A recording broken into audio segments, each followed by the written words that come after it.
ನೋಡಿ ಯಾವಾಗಲೂ ಅಷ್ಟೇ ಈ ಮೂಲ ನಕ್ಷತ್ರ ಮತ್ತೆ ಕರ್ಕಾಟಕ ರಾಶಿಯವರು ಅದು ದೊಡ್ಡ ದೋಷ ನಕ್ಷತ್ರ, ಜನನ ಆಗಿದ್ದೇ ತಪ್ಪು ಅನ್ನೋ ಅಭಿಪ್ರಾಯದಲ್ಲಿ ನಾವು ನೋಡ್ತಾ ಇದ್ದೀವಿ.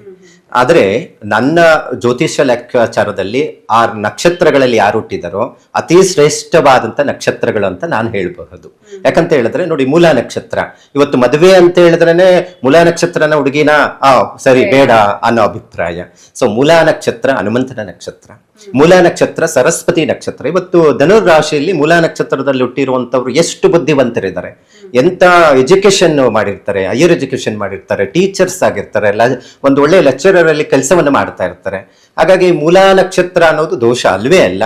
ಹಾಗಾಗಿ ಮೂಲ ನಕ್ಷತ್ರದಲ್ಲಿ ಯಾರೆಲ್ಲ ಹುಟ್ಟಿದಾರೋ 2026 ಅವ್ರಿಗೊಂದು ಲಕ್ ತರುವಂತದ್ದು ವರ್ಷ ಅಂತ ಹೇಳ್ಬೋದು. ಸೊ ಇಷ್ಟು ವರ್ಷ ಕಾದಿದ್ದಕ್ಕೂ ಕೂಡ ಅವರಿಗೆ ಒಂದು ಒಳ್ಳೆ ರೀತಿಯಾಗಿ ಪರಿಣಾಮ ಬೀರಲಿದೆ. ಹೌದು, ಯಾಕಂದ್ರೆ ಧನುರ್ ರಾಶಿಯವರಿಗೆ ಒಂದು ವಿಚಾರ, ಸಪ್ತಮ ಸ್ಥಾನದಲ್ಲಿ ಗುರು ಇದ್ದಾನೆ. ಅಂದ್ರೆ ಧನುರ್ ರಾಶ್ಯಾಧಿಪತಿ ಗುರುಗ್ರಹವಾಗಿದ್ದು, ಗುರು 7ನೇ ಮನೆಯಲ್ಲಿ ಇರೋದ್ರಿಂದ ನೇರವಾದಂತಹ ರಾಶಿ ತನ್ನದೇ ಆದಂತಹ ರಾಶಿ ಮೇಲೆ ದೃಷ್ಟಿ ಬಿದ್ದಾಗ ಅವ್ರಿಗೊಂದಷ್ಟು ಶುಭ ಕಾರ್ಯಗಳು ನಡೆಯುವಂಥದ್ದು ಇರುತ್ತೆ, ಅಭಿವೃದ್ಧಿ ಹತ್ತ ಸಾಗುವಂಥದ್ದು ನಾವು ನಿರೀಕ್ಷೆಯನ್ನು ಮಾಡಬಹುದಾಗಿದೆ.